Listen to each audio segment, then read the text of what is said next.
Hürmetli vatandaşım, növbetki leksiyemizi başlayımız. Rossiyalık mühim öktüçü dahi Moskova'da etip öldürüldü. Mavzulu haber 2. gün Amerika avazının Xitay tel programımızda ilan kılındı. Rossiyalık öktüçüler dahisi Rusya Federasyası'nın sabık muavin veziri Nemezov Cuma günü keşte Moskova şehir merkezinde ok bilen etip öldürüldü. Rusya Federasyası İçki İşler Ministerliği mındak görsetti.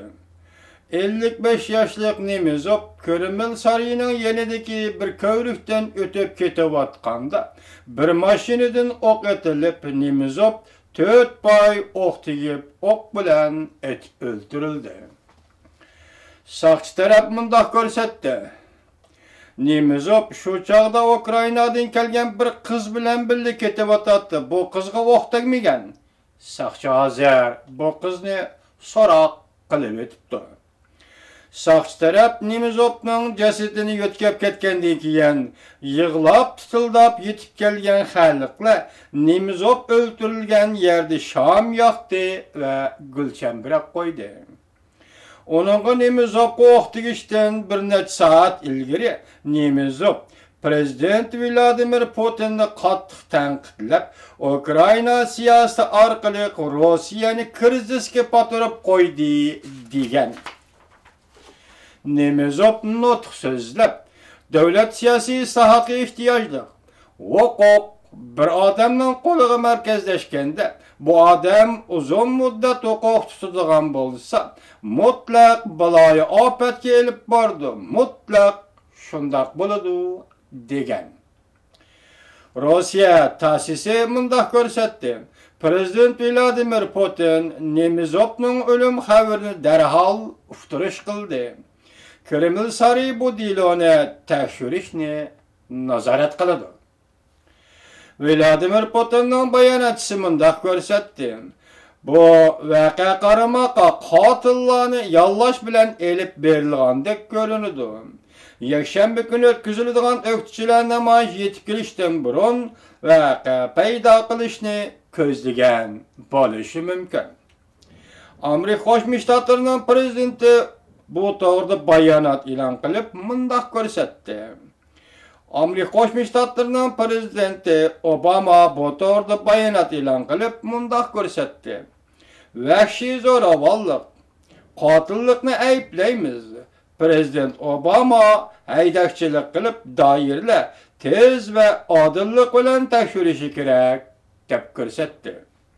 Prezident Obama mundaq ko'rsatdi. Men Nemezov apandining chiriklashishga qarshi elib borgan kurashlardan qoyil bo'lgan edim.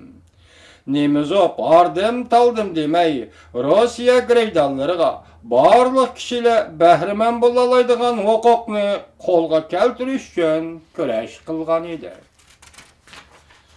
Amerika ovozining muxbiri Sheroy Fu Moskvadan bunda xabar tarqatdi. Yakshanba kuni Moskvada o'tkaziladigan namoyish avvalgi plandan olqib zo'r ko'lamlik elib berilishi mumkin. Balki o'qituvchilar Nemezovni o'ldirishga Kreml sarayı aralashdi deb Kremlni tanqid qilishi mumkin. O'xshashli o'qituvchi doirlardan biri Mikhail Kashyanov muxbirlarga mundaq ko'rsatdi. O'qituvchilarning bir nafar doisi Kreml sarayining yaqinida baqinida etib o'ldirildi. Tasavvur qilg'ili bo'lmaydigan bir ish yuz berdi. Faqat birda mumkinlik bo'lishi mumkin. U bo'lsa-mu Nemezov rost so'zlaganligi uchun etib o'ldirildi. Nemezov 20-asrning 90-yilida Rossiya Federatsiyasining muavin vaziri bo'lgan. Rossiyalik nurg'unlagan kuzatuvchilar u prezident Yeltsinning o'rniga o'ltirib, Rossiyaga prezident bo'ladi deb mo'ljallangan. Prezident Yeltsin Vladimir Putinni izbosarlikqa tayinlab, Vladimir Putin 2000-yili prezident bo'lib saylangandan keyin Nemezov Vladimir Putinni tanqidlaydigan kishilar orasida so'z iboralari qattiq, hech kimdan tap tortmay Vladimir Putinni tanqidlaydigan kishiga aylangan. Bulupmu Ukrainada inqilab partlagandan keyin texmi shundaq keskin tanqid qilgan.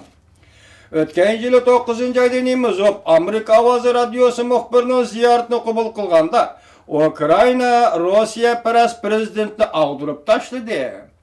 Vladimir Putin o'ch elishi mumkin deb ko'rsatgan. Nimizov bundaq degan edi. Vladimir Putin Ukrainada yuz bergan ishning Rossiyada yuz berishidan ansiraydi. Yevropaga yiqilishadigan Ukraina o'zining huquqiga tahdid soladi deb qaraydi. Demak, vatandoshim Nimizovning o'ltirilishi, o'qituvchining o'ltirilishi Moskvada hozir ichki vaziyatdan aran dastlab turayotgan Rossiya Federatsiyasi va tashqi vaziyatdan aran diplomatik munosabatlarda o'rtirayotgan Rossiya Federatsiyasining ichki vaziyati qanday bo'ladi? Biz oldimizdagi haftalarda bu nuqtalarga diqqat qilamiz.